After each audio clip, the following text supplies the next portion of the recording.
शरद पवार गटाचे नवे नाव आणि चिन्ह ठरले।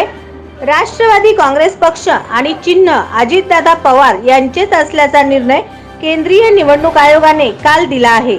निवडणूक आयोगाचा निकाल शरद पवार यांच्यासाठी मोठा धक्का मानला जात आहे।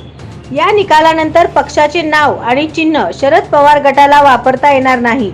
नवीन नाव आणि चिन्हाबाबत शरद पवार गटाला निवडणूक आयोगाला माहिती द्यावी लागणार आहे। दरम्यान नवीन नाव आणि चिन्ह याबाबत शरद पवार गटाला आज संध्याकाळपर्यंत कळवायचे आहे। पवार गटाने आपले नवीन नाव आणि चिन्ह ठरवले असल्याची माहिती सूत्रांकडून मिळत आहे। सूत्रांच्या माहितीनुसार मी राष्ट्रवादी पार्टी हे नाव आणि उगवता सूर्य हे चिन्ह मिळावे अशी मागणी शरद पवार गटाकडून निवडणूक आयोगात केली जाऊ शकते। शरद पवार गटाने 4 चिन्ह निश्चित केल्याची माहिती मिळत आहे। नवनवीन बातम्या पाहण्यासाठी SB न्यूज चॅनलला लाईक करा, शेअर करा, सबस्क्राईब करा।